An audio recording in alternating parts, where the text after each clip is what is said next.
The man was quietly eating in the restaurant. Suddenly he noticed something strange. Without realizing it, the restaurant was surrounded by a large group of police. He quickly scanned the surroundings. He saw only a group of elderly people and two mischievous kids inside. He immediately understood the police were after him. The man calmly placed the money on the table, then quietly waited for the police to arrive. Police! Police! Don't move! Don't move! Don't move! Don't move! Now, you're gonna slide out from behind that booth, nice and slow. Do it now!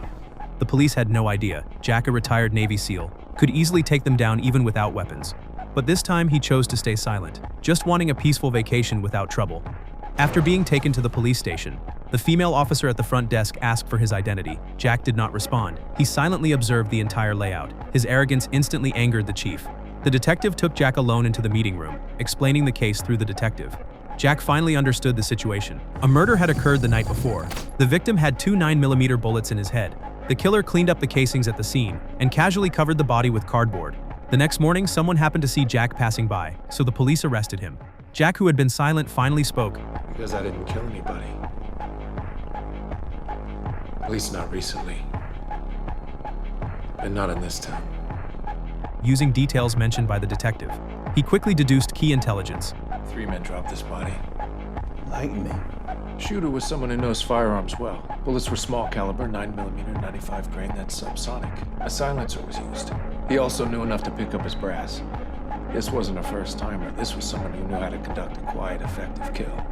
Even though Jack's deductions were solid, the detective still wanted to know why Jack showed up. Jack explained he had just gotten off the bus. He wandered around because he was unfamiliar with the area, and the police found no contraband in his bag. Even though Jack was cleared of suspicion, the chief, out of spite, locked Jack up anyway.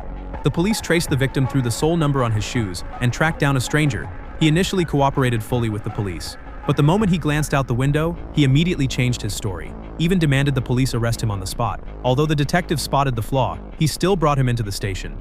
With the new suspect appearing, Jack finally got cleared. Just as the detective signaled Jack could leave, Jack surprisingly refused. No. Excuse me? Not until you let these zip ties come off. We both know I didn't kill anybody, and they're uncomfortable.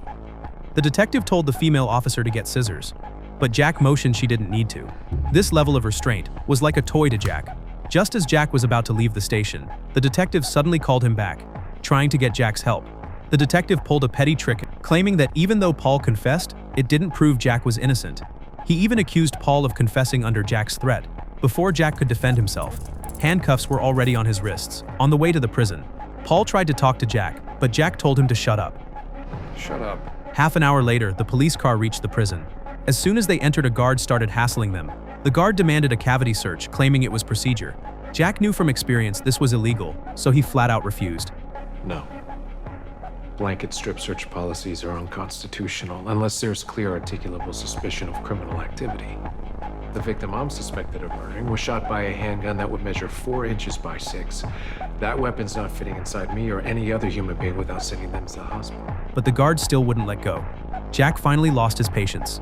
So if you think you can perform the inspection without getting seriously injured, go for it. Otherwise, check the box on your clipboard. The guard stared at the 2-meter-tall Jack in front of him. The guard finally backed off, letting them pass. When they stepped into the cell block, the guard left with a mysterious smile.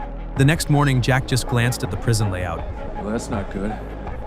What's going on? We're not with the guys awaiting arraignment, we're with the lifers. What do you mean, lifers? I mean people sentenced for life.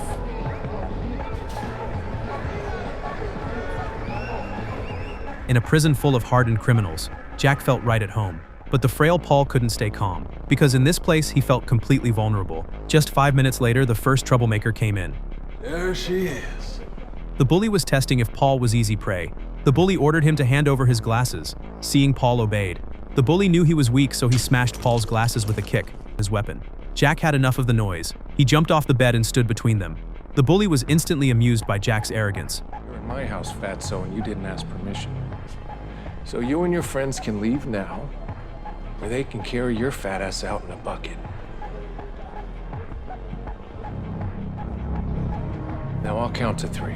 Bitch, do you know who you're talking to? 1, 2.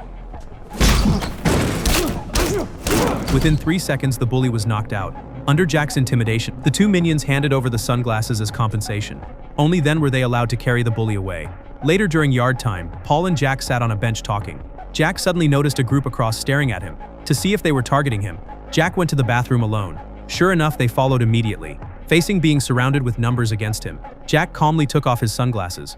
You boys knew what's about to happen to you. You'd leave now. So I'll give you to the count of 3. 1. When the guard arrived, every attacker was on the ground. The guard just glanced at Jack and immediately panicked. Because Jack didn't belong in this area. He was just a suspect. Yet somehow in the death row section, after the guard left, Jack lay back on the bed and relaxed. Because he finally unleashed his long-suppressed anger. Meanwhile, the police intelligence unit pulled up Jack's file. West Point graduate, Silver Star, Defense Superior Service Medal, Legion of Merit, Soldier's Medal, Army Commendation Medal, Bronze Star, a second Silver Star, and a Purple Heart. When the detective saw Jack's past honors, he was completely blown away.